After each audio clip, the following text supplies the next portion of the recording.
Ó jẹ́ ayọ̀ mi láti wà ní orí ètò yìí, orí ọ̀fẹ́ fún ìyípadà ní ẹ̀kan sí ní àkókò yìí. Ẹ ṣé tí ẹ̀ ń tẹ́tí sí ètò wa tí ẹ sì ń kópa ní gbogbo ìgbà nípa pípè àti fífi ìwé ránṣẹ́ sí wa.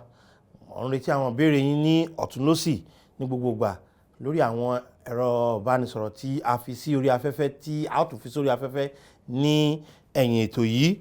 Ìwé Hébérù orí 9 ni mo fẹ́ ká kà ní àkókò yìí. Ìwé Hébérù orí 9, wọ́n ka ẹsẹ̀ kan péré, wọ́n wá padà lọ sí ìwé Genesis orí 5, wọ́n ka ẹsẹ̀ bíi 6 níbẹ̀ tí mo fẹ́ kí a ṣàkíyèsí rẹ̀ ní òní. Ohun tí mo fẹ́ ká sọ̀rọ̀ lórí ni àwọn nǹkan méjì tó ṣe kókó tí a kì í fẹ́ràn láti ronú nípa rẹ̀. Nǹkan méjì tó ṣe kókó táwọn ènìyàn a ò fẹ́ràn láti ronú nípa rẹ̀. Hébérù orí 9 ẹsẹ̀ 17, Bíbélì wípé níwọ̀n bí a ti fi lélẹ̀ fún gbogbo ènìyàn, èèyàn mélòó? Gbogbo ènìyàn láti kú lẹ́ẹ̀kan ṣoṣo, ṣùgbọ́n lẹ́yìn èyí ìdájọ́. Níwọ̀n bí a ti fi lélẹ̀ fún gbogbo ènìyàn láti kú lẹ́ẹ̀kan ṣoṣo, ṣùgbọ́n lẹ́yìn èyí ìdájọ́. Ẹ ṣé Ọlọ́run bàbá wa torí pé ẹ dára sí wa. Ẹ ṣé fún ọ̀rọ̀ yín tó lágbára. Ẹ ṣé fún ìwàláàyè yín. Ẹ ṣé fún àwọn ènìyàn tó ń tẹ́tí sí ètò yìí. Mo gbàdúrà pé kẹ́ lè lo ọ̀rọ̀ yín nínú ọkàn wa ní àkókò yìí, kẹ́ lè lo nínú ayé wa. Ẹ jọ̀ọ́ kí ẹ jẹ́ kí ó ṣiṣẹ́ agbára nínú ayé wa. Tàbá rí ọkàn kan tí kò tí gba Jésù ní àṣálẹ́ yìí, tí wọn kò tí di àtúnbí, pé lẹ́yìn òtítọ́ ọ̀rọ̀ yìí kí wọ́n lè ṣe ìpinnu tó ṣe pàtàkì jù láyé wọn láti gba Jésù lólùgbàlà, pé lẹ́yìn èyí kí orúkọ yín kó di gbígbéga. Ẹ ṣé torí pé ó ṣe léyìí fún wa ní orúkọ Jésù Kristi Olúwa wa. Àmín. Ọ̀pọ̀lọpọ̀ nǹkan la fẹ́ràn láti máa sọ̀rọ̀ nípa rẹ̀. Tẹ́ bá rí àwọn ọ̀dọ́ tó máa péjọpọ̀, wọ́n máa sọ̀rọ̀ nípa eré ìdárayá, pàápàá jùlọ eré ìdárayá bọ́ọ̀lù. A tún fẹ́ràn láti máa sọ̀rọ̀ nípa òṣèlú. Ta ló wọlé nínú ẹgbẹ́ yìí? Ta ni wọlé nínú ẹgbẹ́ yìí? Ta lẹni tó ṣe pàtàkì nínú ẹgbẹ́ yìí? Nǹkan tí ẹni báyìí ṣe ní, gómìnà ṣe dáadáa, gómìnà yóò ṣe dáadáa, arákùnrin yìí ṣe dáadáa, arákùnrin yìí ò ṣe dáadáa, arábìnrin yìí ṣe dáadáa, arábìnrin yìí ò ṣe dáadáa. A máa ń sọ̀rọ̀ nípa àkókò tó dára, a máa ń sọ̀rọ̀ nípa ọjọ́ iwájú. Gbogbo apáta la fẹ́ràn láti sọ̀rọ̀ nípa ìta ń pè ní owó. A máa ń sọ̀rọ̀ nípa ilé ayé àtàwọn tó ń ṣẹlẹ̀ níbẹ̀. Ìròyìn tó jẹ́ ìròyìn tí ó jẹ́ yàjóyàjó tí gbogbo ayé ń gbọ́, a fẹ́ràn láti máa sọ̀rọ̀ nípa rẹ̀. Ìgbé ìta ò fẹ́ràn láti máa sọ̀rọ̀ nípa rẹ̀ ní nǹkan méjì. Nǹkan àkọ́kọ́ tí a kò fẹ́ràn láti máa sọ̀rọ̀ nípa rẹ̀ ò ní ikú. Nǹkan kejì tí a ò fẹ́ràn láti máa sọ̀rọ̀ nípa rẹ̀ ò ní bíbọ̀ Jésù lẹ́ẹ̀kejì. Ìtọ́ yà mí lẹ́nu ni pé nǹkan wọ̀nyí, méjèèjì wọ̀nyí, a ò mọjọ́ tí ó ṣẹlẹ̀. Ènìyàn ò mọjọ́ tí méjèèjì ó ṣẹlẹ̀ rárá. Ní ọkùnrin, lóbìnrin, lọ́mọdé, lágbà, ta ló mọjọ́ tó ń kú? Téèyàn bá mọjọ́ kú ẹ̀, ọ̀pọ̀lọpọ̀ nǹkan lèyàn ò bá ṣe. Ṣùgbọ́n òtítọ́ ọbẹ̀ ni pé bá a fẹ́ bá a kọ̀, a ò lè wà láyé títí láéláé. Ilé ayé kìí ṣàwá lọ. Torí pé ilé ayé kìí ṣàwá lọ, ó túmọ̀ sí pé a lè kú ní ìgbàkúgbà. Kò sẹ́ni tí ò lè kú. Àwọn kan yóò sùn ní àṣálẹ́ yìí tí wọn kò ní jí lọ́la. Àwọn kan ti jáde lọ lówùúrọ̀ tí wọn kò wálé. Torí pé ilé ayé yìí ibi tí ènìyàn ti kú ni. Kí n bẹ̀rẹ̀ látorí Genesis orí 3 ẹsẹ̀ 19 náà. Kí tó wá ṣe fi Genesis orí 5 hàn wá. Nínú ogúnjú rẹ̀ ni ìwọ ó máa jẹun títí ìwọ ó fi padà sí ilẹ̀, nítorí nínú rẹ̀ ni a ti mú ọ wá. Erùpẹ̀ ṣáà ni ìwọ ó sì padà di erùpẹ̀. Ọlọ́run ló sọ bẹ́ẹ̀ wípé erùpẹ̀ lẹ́wà ènìyàn, kí ló sì padà di erùpẹ̀. Ẹ wo Genesis orí 5, ẹ wo ẹsẹ̀ 5 rẹ̀. Bẹ́ẹ̀ ni sọ ní ẹsẹ̀ 5 pé gbogbo ọjọ́ tí Ádámù wà sì jẹ́ 700 ọdún ó lé 30, 930. Ó sì kú. Kí ni Bíbélì sọ pé ó ṣe o? Ó kú. Ó lo 700 ọdún ó lò dáadáa síbẹ̀ bíbélì sọ pé ó ṣe kí ni ó kú dáadáa. ẹ kí n sọ tọrọ fún wa wípé kò sí bá ṣe pẹ́ láyé yìí in tó dájú náà ni ikú wẹsẹ̀ kẹjọ yẹn. Jẹ́nẹ́sísì orí 5 àti gbogbo ọjọ́ Sẹ́ẹ̀tì jẹ́ 700 ọdún ó lé 12 ó sì kú. ẹ̀yẹ wẹsẹ̀ 11 gbogbo ọjọ́ Énọ́sì sì jẹ́ 700 ọdún ó lé 5 ó sì kú. ẹ̀yin náà wo ẹsẹ̀ 14 wọ́n sọ pé gbogbo ọjọ́ Kénáánì sì jẹ́ 700 ọdún ó lé 10 ó sì kú. ẹ̀yin náà wo ẹsẹ̀ 17 wọ́n sọ pé gbogbo ọjọ́ Mahalali sì jẹ́ 700 ọdún ó dín 5 ó sì kú. bí ọjọ́ wọn ṣe pẹ́ tó ayédi òní kátó rẹ̀ tó pé gbọdún àárín èmi ò ti ẹ̀rù pé ẹnìkan wà tó ń pé gbọdún mọ́. báwọn èèyàn wọ̀nyí lo 700 ọdún ó lé ó ń dín díẹ̀ ṣùgbọ́n bí wọ́n ṣe lò ó tó kí ni wọ́n ṣe wọ́n kú. ẹ̀wọ̀ ẹ̀sìn ogun bẹ́ẹ̀ ni gbogbo ọjọ́ Járẹ́dì sì jẹ́ 1000 ọdún ó dín 38 ó sì kú. òun jẹ́ tún súnmọ́ 1000 ọdún tán ìgbọ́ kí ló ṣe ó kú. Mètúsẹ́là ńkọ́ ní ẹsẹ̀ 27 gbogbo ọjọ́ Mètúsẹ́là sì jẹ́ 1000 ọdún ó dín 21 ó sì kú. bí Mètúsẹ́là ṣe pẹ́ tó kí ló ṣe ó kú. ẹ kí n sọ fún wa wípé Bíbélì fi lélẹ̀ wípé erùpẹ̀ ni àwa a ó ṣe kí ni a ó padà di erùpẹ̀. a kò fẹ́ràn láti máa sọ̀rọ̀ ikú rárá. gbẹ̀tẹ́ ni ọba kú nǹkan méjì ló lè ṣẹlẹ̀ sí. nínú kó lọ sí ìjọba ọ̀run tàbí kó lọ sí ọ̀run àpáàdì. ẹ kí n fi Bíbélì fi hàn wá Lúùkù orí 16. Lúùkù orí 16 Luke 16 ẹsẹ̀ 22 rẹ̀ verse 22 ó sì ṣe alágbèékú a sì ti ọwọ́ àwọn áńgẹ́lì gbé e lọ sí ọkàn àyà Ábúráhámù ọlọ́rọ̀ náà sì kú pẹ̀lú a sì sìn. nǹkan kìíní tí mo fẹ́ kọ́kọ́ yé wa kí tó máa sọ̀rọ̀ lọ lórí ẹsẹ̀ Bíbélì yìí ni pé bó ló lọ ó kú, bó ló lọ ó kú, bó lọ́lá ó kú, bó lọ́lá gbogbo wa la kú, bá a nípò a ó kú, bá ò nípò a ó kú, bá ò lágbára a ó kú, bá ò lágbára a ó kú, bá a níwà rere a ó kú, bá ò níwà rere a ó kú, bá a lẹ́sìn a ó kú, bá ò lẹ́sìn a ó kú, à ń gbàdúrà a ó kú, a kì í gbàdúrà a ó kú. ẹ kọ́kọ́ fi yẹn múlẹ̀ fún wa dáadáa wípé gbogbo ènìyàn ni a fi lélẹ̀ fún láti ṣe kíni láti kú. gbọ́ mi dáadáa Bíbélì sọ pé alágbé kú eléyìí ò ló lọ, ọlọ́rọ̀ kú eléyìí ò ló lọ, àbí bẹ́ẹ̀ kọ́. ṣùgbọ́n Bíbélì sọ pé alágbé lọ sí ọkàn àyà Ábúráhámù. ẹsẹ̀ 23 wá ní ipò òkú ni ó gbé ojú rẹ̀ sókè ó sì fi òun bẹ nínú ìṣẹ́ oró. ẹ gbọ́ gbólóhùn yẹn, òun bẹ nínú ìṣẹ́ oró. ó sì rí Ábúráhámù ní òkèrè àti Lásárù ní ọkàn àyà rẹ̀. ó sì ké ó wípé bàbá Ábúráhámù ṣàánú fún mi kí o rán Lásárù kí ó tẹ òrìká rẹ̀ bọ́ mi kí ó sì fi tù mí ní ahọ́n nítorí ń jóró nínú ọ̀wọ́ iná yìí.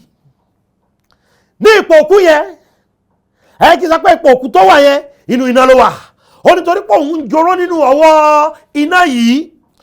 ọ̀pọ̀lọpọ̀ àwọn èèyàn náà sọ pé ó kẹ́ lọ nu sàárè ni sàárè kan ló pín sí. torí wọ́n ń sọ fún ọ wípé ó kúrò láyé yìí ó ń jayé bí ẹni pé ò ní kúrò mẹ́. ó ṣe bí ìgbà ayé Nóà ó ń jẹ ó ń mu ó ń ṣe bó ṣe wù ọ́. jẹ́ kí n sọ tọ́kàn fún ọ èmi kò gbàgbọ́ pé ọkùnrin ọlọ́rọ̀ yìí pé èèyàn burúkú ni.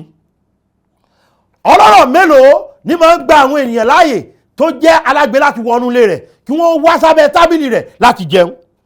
ìgbà fi lélẹ̀ nínú Bíbélì ní pé ọkùnrin ọlọ́rọ̀ yìí abẹ́ tábìlì rẹ̀ òun ní Lásárù ti ń jẹ tó jẹ́ alágbe.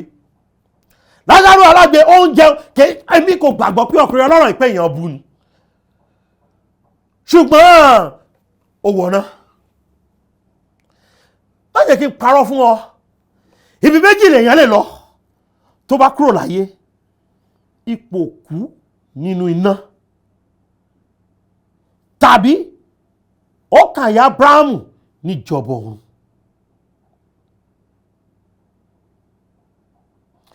Ipò òkú nínú iná, tàbí ó kàn ya Ábúráhámù níjọba ọ̀run. Àìfẹ́ gbọ́, a ti mọ̀ wípé kò sí bá ṣe pẹ́ tó á kú ni. ṣùgbọ́n ibo ló lọ ìbéèrè. A máa ń fi ara wa ṣeré. Ọ̀pọ̀lọpọ̀ ẹ̀yin ọ̀dọ́ tẹ́ ń gbọ́ mi báyìí lẹ́yìn sọ pé kí ni ọmọ ọdún mélòó ni mí, o rọ ọmọ inú ẹ̀ tó kú rí. Ṣé tó ń sọnù? O rẹ́gbẹ́ rẹ tó kú rí. O ráhùn tó ju ọ̀lọ́ tó kú rí. Gbogbo àgbọn yẹn làwọn èèyàn ti ń lọ kúrò láyé lójoojúmọ́. Àwọn tó kéré sí wa, àwọn tó jẹ́gbẹ́ wa, àwọn tó jù wá lọ. Ṣó wá dáa kó tún wá lọ́rùn àpáàdì? Ó ní ìbéèrè tí mo fẹ́ bi ọ́. Ó ń ṣe èmi á lọ́rùn àpáàdì. Kì í ṣọ̀rọ̀ àdúrà, kì í ṣọ̀rọ̀ jẹ́wọ́ ẹnu. Èmi ò ní lọ́rùn àpáàdì. Kì í ṣọ̀rọ̀ tí kú bá ká mọ́ ọ lọ́wọ́. Bíbélì ní ọ̀run àpáàdì yẹn, ẹ mọ̀ tí ọkùnrin ọlọ́rọ̀ yẹn wá àánú, kò rí àánú gbà ń bẹ̀. Torí pé orí ilé alààyè nìyẹn ti máa ń rà àánú gbà. Lọ́run àpáàdì kò sáànú. Lọ́run àpáàdì kò sí ìpadàbọ̀. Lọ́run àpáàdì kò sí ayọ̀. Lọ́run àpáàdì kò sí ìfọ̀kànbalẹ̀. Lọ́run àpáàdì ibi oró ni, ibi ìjìyà ni, ibi iná ni. Iná yẹn kì í sí ikú, iná tó ń jò lọ ni. Tàtẹ́ pé kì í ṣe pé ó ń jó ara ó ń tọ̀hún láti jẹ́ kó ń tọ̀hún kó di eérú, ṣùgbọ́n ó ń jó láti fi sínú ìnira ní gbogbo ìgbà. Ọkùnrin yẹn wá ń wá orí kéèyàn kíka bomi kó fi tu ahọ́n òun nínú. Ọ̀pọ̀lọpọ̀ àwọn onímọ̀ ìjìnlẹ̀ sọ pé ó yẹ kéèyàn ó tiraka láti mu omi ó kéré jù lítà 4 lóòjọ́, jálá 4, gálọ́ọ̀nù 1 lóòjọ́, ó kéré jù. Ètò dáa jù ni pé kéèyàn ó mu 5.5.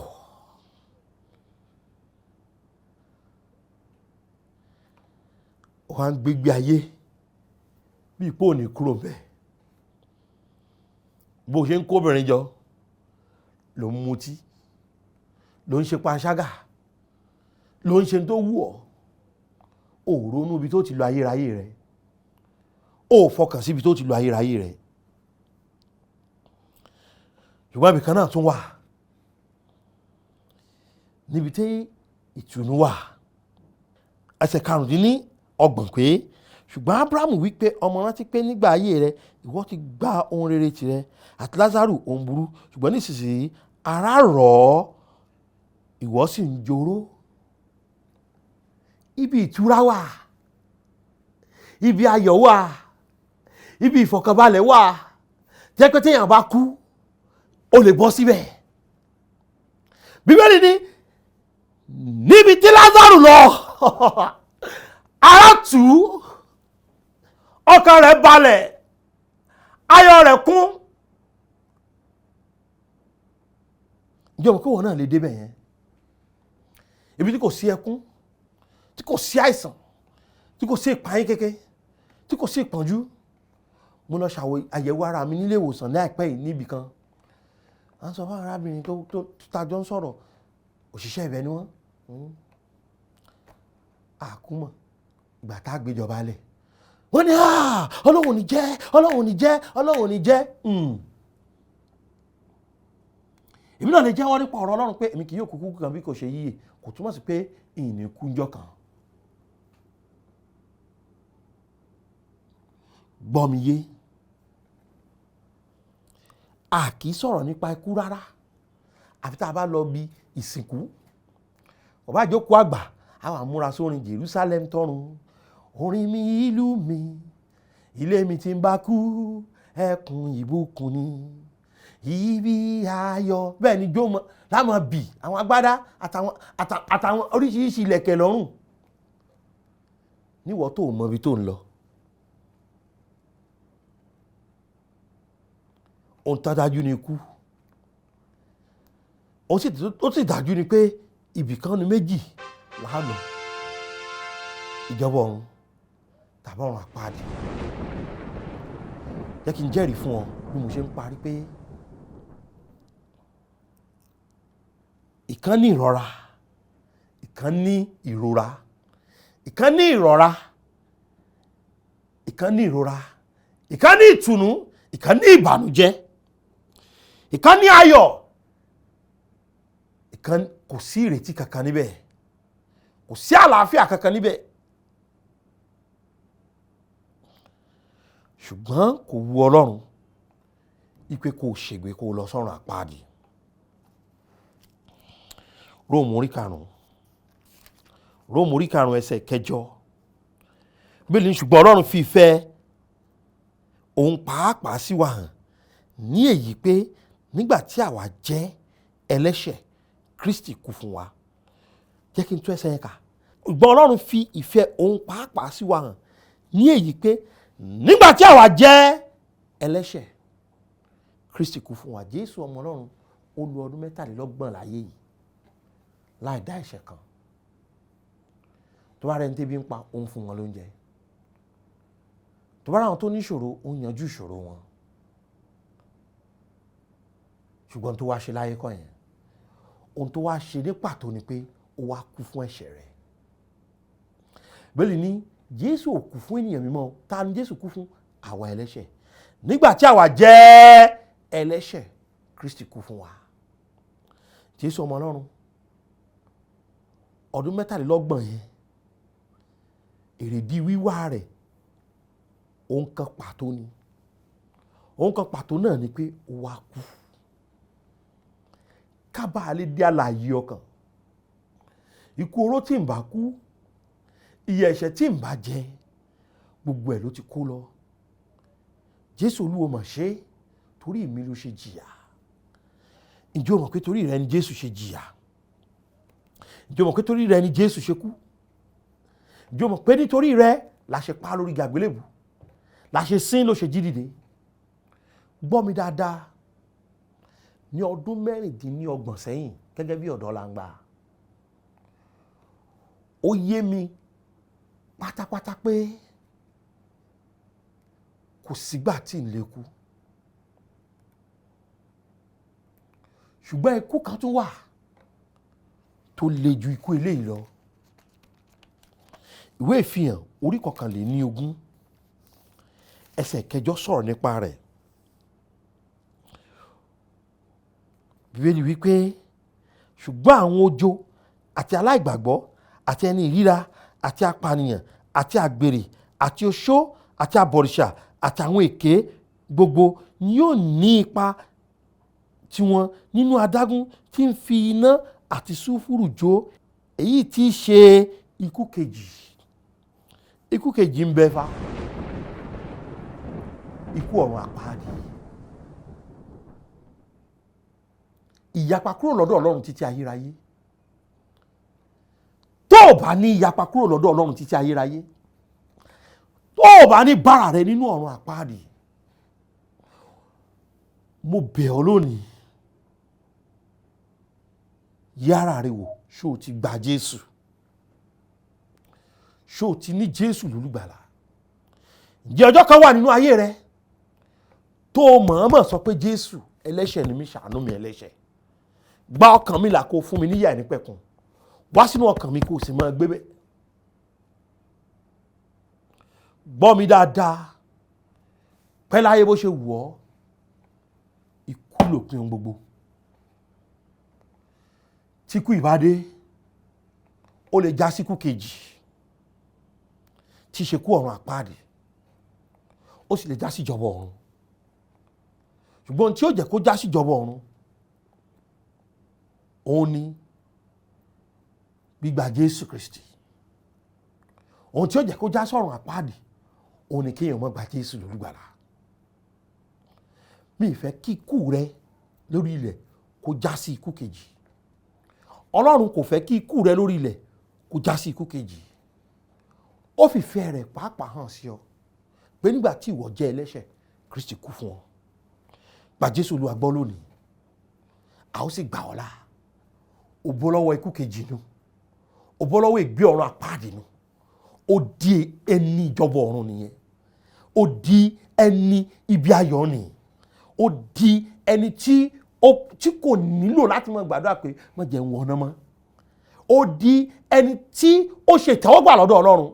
Ó di ẹni tí yóò wà pẹ̀lú Ọlọ́run títí ayérayé nìyẹn. Má kópa nínú ikú kejì nípa gbígbà Jésù Kristi. Bí ó ṣe tán lónìí, tẹ́rì rẹ̀ bá níbi tó wà yẹn. Ní Jésù ṣàánú mi ẹlẹ́ṣẹ̀, mo jẹ̀bi àti kú ikú kejì. Ṣùgbọ́n nítorí mi ló ṣe kú. Àsìn ọ́, ó sì jí dìde. Jésù, mo gbàgbọ́ tọkàntọkàn pé ikú sísí àtàjíǹde rẹ ó san gbèsè ẹ̀ṣẹ̀ mi. Jésù, wá sínú ọkàn mi kó máa gbé bẹ̀. Jésù, mo dúpẹ́ torí pé o ti san gbèsè ẹ̀ṣẹ̀ mi, torí pé o sì ti gbà mí là, torí pé o ti fún mi níyà ìnípẹ̀kun. Jésù Olúwa wa, àmín. Ṣé lóòótọ́ ló pe Jésù sọ́kàn rẹ lónìí? Tó o bá kúrò láyé, ìwọ ti bọ́ lọ́wọ́ ikú kejì mọ́ nù. Ìwọ tó tún dàrú, ó jẹ́ ṣe ìpinnu yẹn, ọ̀la lè pẹ́ jù. Má kópa nínú ikú kejì.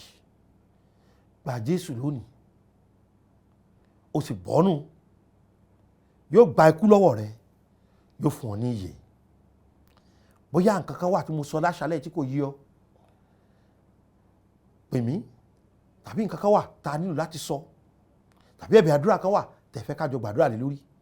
07038085652 07038085652 tàbí 07087682122 tàbí 07055307492. Àwọn nọ́mbà wọ̀nyí wọ́n ti fi wọ́n sórí afẹ́fẹ́. Wọ́n ràn yín lọ sójú mọ́ àwòrán yín. Wọ́n ràn yín lọ́wọ́ tí ẹ bá lè pè wá. WhatsApp wa òun ni 07055307492. Rántí o, ikú dájú. Ó lè já sí ìjọba ọ̀run, ó sì lè já sí ikú kejì. Èwo ló fẹ́? Ó dàbọ̀. Adùn nílé tiwa, gbọ̀ngbọ̀n rẹ̀ yóò gba ọ̀run kan, ayé ò gbọ́ pẹ̀lú. Oore ọ̀fẹ́ ṣá ní gbẹ́kẹ̀lé mi.